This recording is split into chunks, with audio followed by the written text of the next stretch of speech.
Everyone, so start करते हैं आज का डे अगेन एक मोटिवेशनल कोट के साथ में। जो बाहर की सुनता है वह बिखर जाता है और जो अंदर की सुनता है वह निखर जाता है। सो अगर आपको अपने ऊपर विश्वास है तो आप बहुत बड़ी बड़ी चीजों को अचीव कर सकते हैं और बहुत कम टाइम में।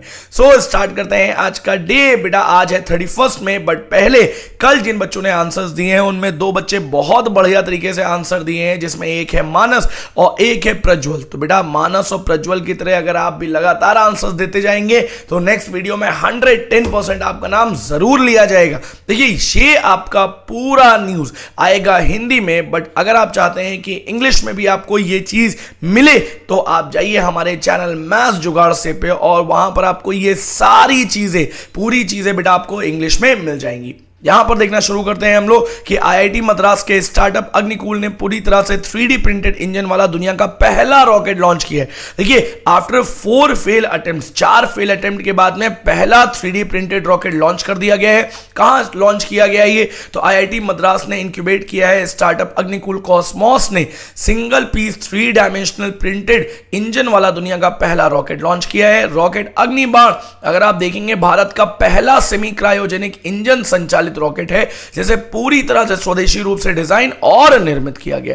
इसे आंध्र प्रदेश के श्रीहरिकोटा में अग्निकूल द्वारा स्थापित भारत के पहले निजी तौर पर विकसित लॉन्च पैड धनुष, याद रखिएगा इसका नाम, लॉन्च पैड धनुष से भी लॉन्च किया गया है। देखते हैं क्वेश्चन क्या बन जाता है इसमें। तो किस भारतीय एरोस्पेस निर्माता ने पूरी तरह 3D प्रिंटेड इंजन वाला दुनिया का पहला रॉकेट लॉन्च किया है? तो याद रखिएगा ये है अग्निकूल कॉस्मोस। तो आपको देखने को मिल रहा है कि इसरो तो हमारा बहुत बढ़िया कर ही रहा है, बट इसरो के साथ साथ जो प्राइवेट प्लेयर्स हैं they are also doing very good. ये भी बहुत बढ़िया तरीके से अपना काम कर रहे हैं। देखते हैं अग्निबाण एक 2 चरणीय रॉकेट है जिसकी क्षमता 300 किलोग्राम है। समझ में आ रही बात बेटा? तक का भार और 700 किलोमीटर तक की ऊंचाई तक ले जाने की है। चलो भाई देखते हैं नेक्स्ट न्यूज के बारे में। ये मोस्ट इंपॉर्टेंट बन जाती है आपके लिए। क्यों? बिकॉज कहीं ना कहीं ये डिफेंस सेक्टर से रिलेट करती है। बात करते बेटा नेक्स्ट न्यूज के बारे में। नेक्स्ट न्यूज हमारे सामने आ रही है। अब देखिए फिर से हम आपसे बोलेंगे मोस्ट इंपॉर्टेंट लगा लीजिएगा इस न्यूज को और अलग पेन से कहीं लिखिएगा इसको। क्या बोल रहा हूं मैं कि सुखोई 30 MK1 से दागी गई रुद्रम 2 हवा से सतह पर मार करने वाली मिसाइल है। तो वायुसेना सुखोई 30 M1 लड़ाकू विमान से रुद्रम 2 हवा से सतह पर मार करने वाली मिसाइल का सफलतापूर्वक परीक्षण किया गया है। इसकी मारक क्षमता 300 किलोमीटर है। याद रखिएगा बेटा इस बात को कि लड़ाकू विमान कौन सा था? तो सुखोई 30 MK1। हो सकता है ये ना भी पूछा जाए, बट ये जरूर पूछा जाएगा आपसे कि रुद्रम 2 जो है ये हवा से सतह पर मार करने वाली मिसाइल है। ये आपके लिए मोस्ट इंपॉर्टेंट हो जाता है क्योंकि कई बार आपको देखा गया है कि एग्जाम में सीधे सीधे पूछा जाता है कि यहां पर दे दिया गया आपको हवा से सतह, मतलब हम बोलेंगे एयर टू अर्थ, यहां हम बोलते हैं एयर टू सरफेस मिसाइल। आप बोलेंगे यहां पे तो सीधे मिसाइल का नाम दे दिया गया और मिसाइल का नाम दे करके इधर दे दिया गया है कि कैसे इसको लॉन्च किया जाएगा, या हम बोलते हैं कि कहां से कितना किलोमीटर तक इसकी रेंज है। तो सिंपल सी बात आप समझिए, यहां पे रुद्रम 2 हवा सतह पर मार करने वाली मिसाइल है का इसका सफलतापूर्व परीक्षण किया गया है। सुखोई 30 MK1 लड़ाकू विमान से सफलतापूर्व परीक्षण किया गया है।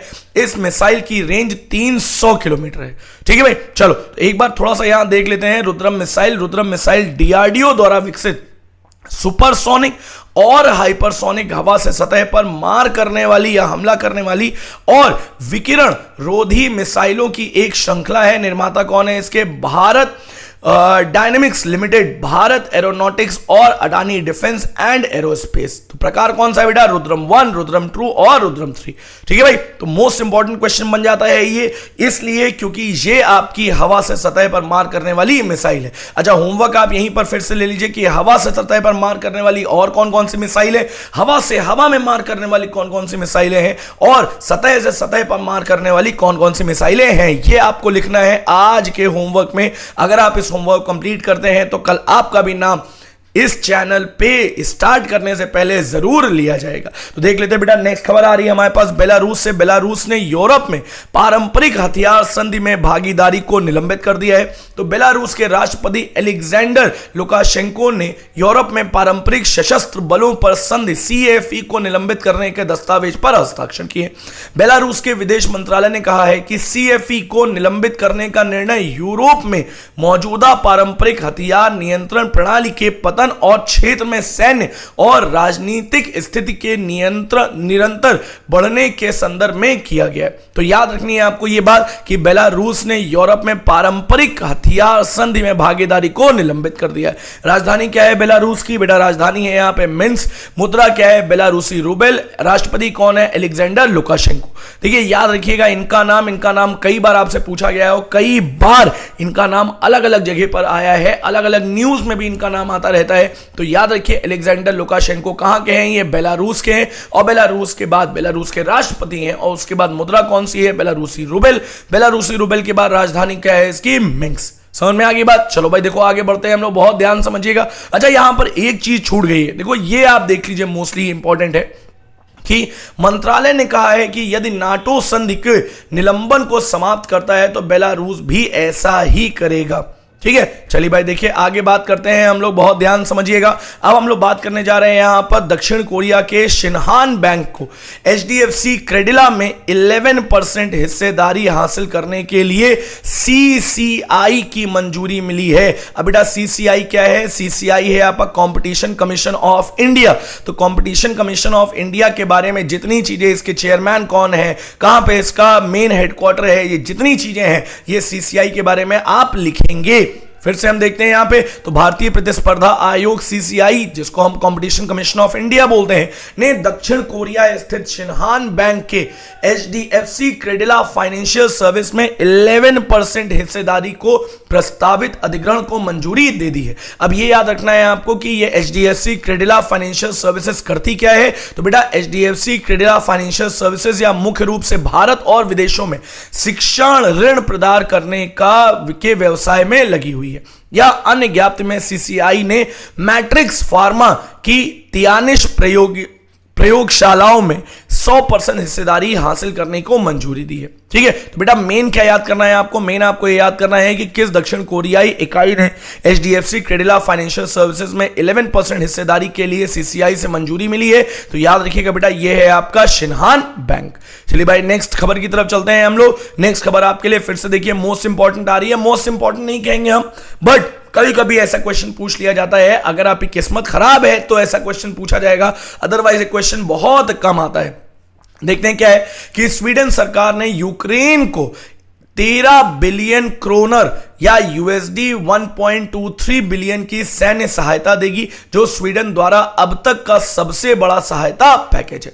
इसमें वो उपकरण शामिल हैं जो यूक्रेन की प्राथमिक सूची में सबसे ऊपर हैं, जिसमें वायु रक्षा तोपखाने की गोला बारूद और बख्तर बंद वाहन शामिल है। तो याद रखिएगा बेटा कि राजधानी क्या है स्वीडन की राजधानी है स्टॉकहोम, और स्वीडन की राजधानी स्टॉकहोम के साथ में इसकी मुद्रा क्या है? मुद्रा हम सिंपल सी बात बोलेंगे कि यूरो है, महाद्वीप यूरोप है। प्रधानमंत्री आप बोलेंगे तो प्रधानमंत्री का नाम आप मोस्टली याद रखिएगा। हाल ही में किस देश ने यूक्रेन को 1.23 बिलियन अमेरिकन डॉलर की सहायता की घोषणा की है, जिसमें उसमें स्वनिर्मित JS-39 ग्रिपेन जेट भेजने से इनकार भी किया है? तो याद रखिएगा बेटा ये कौन है? ये है स्वीडन।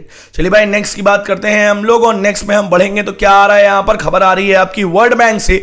तो विश्व बैंक ने बांग्लादेश में रोहिंग्या शरणार्थियों, अब देखिए यहां पर याद रखिएगा कि रोहिंग्या शरणार्थी कहां से रिलेट करते हैं? तो ये रिलेट करते हैं बांग्लादेश से। बांग्लादेश में रोहिंग्या शरणार्थियों और मेजबान समुदायों के लिए $700 मिलियन की मंजूरी दी है। अब बेटा ये $700 कहां कहां खर्च होंगे? तो देख लीजिए यहां पे कि $700 बिलियन, $350 मिलियन और मेजबान रोहिंग्या आबादी के जीवन को बेहतर करने के लिए $350 मिलियन दिए गए।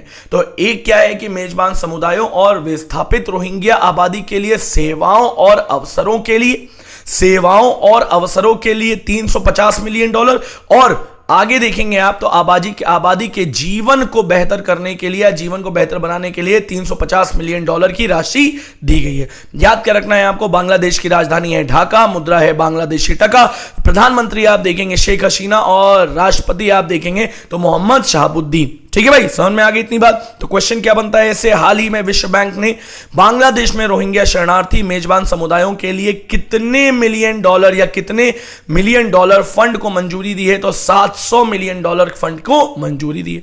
नेक्स्ट की बात करते हैं बेटा, नेक्स्ट खबर हमारे सामने आ रही है। अब देखो ये भी हम फिर से बोलते हैं, अभी आपने कुछ टाइम पहले देखा था कि हीरो फिनकॉर्प जो है उसके ऊपर पेनल्टी लगाई गई थी। फिर से हम बोल रहे हैं यहां पर कि आरबीआई ने फेमा नियमों के उल्लंघन के लिए HDHSBC पर 36.38 लाख रुपए का जुर्माना लगाया है। तो रिजर्व बैंक ऑफ इंडिया, आपको याद क्या रखना है? आपको याद रखना है फेमा क्या है। तो फेमा के बारे में आप जितना जानते हैं उतना आपको लिखना है। हम हिंदी में बता देते हैं आपको लिखना है इंग्लिश में कि विदेशी मुद्रा प्रबंधन अधिनियम 1999 फेमा संसद के एक अधिनियम द्वारा लागू हुआ है या एक अधिनियम विश्व व्यापार संगठन WTO के ढांचे के अनुरूप है। इसने धन संशोधन निवारण अधिनियम 2002 के लिए भी मार्ग प्रशस्त किया है जो जुलाई 1, 2005 से प्रभावी हुआ है। तो आपको याद क्या रखना है? केवल और केवल ये याद रखना है कि रिजर्व बैंक ने विदेशी मुद्रा प्रबंधन अधिनियम फेमा के उल्लंघन के लिए विदेशी ऋणदाता HSBC पर 36.38 लाख रुपए का जुर्माना लगाया है। ठीक है, समझ में आ गई बात। तो हम क्या बोलेंगे? HSBC ने फेमा का उल्लंघन किया और रिजर्व बैंक ऑफ इंडिया ने उस पर जुर्माना लगा दिया। चलिए भाई नेक्स्ट की बात करते हैं हम लोग। और नेक्स्ट खबर आपके सामने आ रही है बेटा आईटी मंत्रालय और विदेश मंत्रालय की तरफ से। तो हम बोलते हैं केंद्र ने जमीनी स्तर पर ब्लू कॉलर श्रमिकों, अब देखिए ब्लू कॉलर श्रमिक कौन से होते हैं? तो ब्लू कॉलर श्रमिक वो होते हैं जो अनऑर्गेनाइज सेक्टर में काम करते हैं, या हम बोलते हैं कि जो सिटिंग जॉब नहीं करते हैं, जो हम बोलेंगे प्रोडक्शन लाइन में है, जो ऐसी लाइन में है, कंस्ट्रक्शन लाइन में है, उनको हम क्या बोलते हैं? उनको हम ब्लू कॉलर श्रमिक बोलते हैं। तो केंद्र ने जमीनी स्तर पर ब्लू कॉलर श्रमिकों की सहायता के लिए कॉमन सर्विस सेंटर CSC के माध्यम से ई-माइग्रेट सेवा प्रदान करने की घोषणा दी है। तो आप याद रखिएगा केवल और केवल कि आईटी मंत्रालय और विदेश मंत्रालय ने कॉमन सर्विस सेंटर के माध्यम से ई-माइग्रेट सेवाएं प्रदान करने के लिए समझौता ज्ञापन हस्ताक्षर किया है। ठीक है, समझ में आ गई इतनी बात। तो वर्तमान में आप देखेंगे 5.50 लाख से अधिक CSC नागरिकों को सहायता प्राप्त मोड में 700 से अधिक डिजिटल सेवाएं प्रदान कर रहे हैं, जिससे उन्हें अधिक आसानी और सुविधा मिल रही है। चलिए भाई नेक्स्ट की बात करते हैं। अच्छा एक चीज और इससे देख लीजिए क्या क्वेश्चन बन रहा है यहां पे। तो क्वेश्चन यहां पर ये बन रहा है कि केंद्र ने जमीनी स्तर पर ब्लू कॉलर श्रमिकों की सहायता के लिए कॉमन सर्विस सेंटर, जिसको हम CSC बोल रहे हैं, के माध्यम से कौन से सेवाएं प्रदान करने की घोषणा की है? तो याद रखिएगा यह है आपकी ई-माइग्रेट सेवाएं। नेक्स्ट हम बात करते हैं बेटा यहां पे, नेक्स्ट हमारे सामने आ रही है फिर से एक बहुत ही अच्छी खबर कि कोलंबो प्रक्रिया की अध्यक्षता अब 2024 से लेकर के 2026 तक कौन संभालेगा? हमारा प्यारा भारत। तो भारत ने 2024 से 2026 के लिए कोलंबो प्रक्रिया की अध्यक्षता संभाली है। भारत में 2024 से 2026 के लिए कोलंबो प्रक्रिया की अध्यक्षता संभाली, जो इसकी शुरुआत के बाद पहली बार है। तो याद रखिएगा ये पहली बार है जब कोलंबो प्रक्रिया की अध्यक्षता भारत संभाल रहा है। अब कोलंबो प्रक्रिया है क्या? तो कोलंबो प्रक्रिया एक क्षेत्रीय परामर्श प्रक्रिया है जिसमें एशिया के 12 सदस्य देश, जिसमें प्रवासी श्रमिकों के मूल देश शामिल हैं, और यह विदेशी रोजगार और संविदा श्रम के प्रबंधन पर परामर्श के लिए एक महत्वपूर्ण मंच प्रदान करता है। यह प्रक्रिया गैर बाध्यकारी है और निर्णय सर्वसम्मति से लिया जाता है। ठीक है, तो याद रखिएगा बेटा किस देश ने 2024 से 2026 के लिए कोलंबो प्रक्रिया की अध्यक्षता संभाली है? तो इसकी शुरुआत की है पहली बार भारत ने।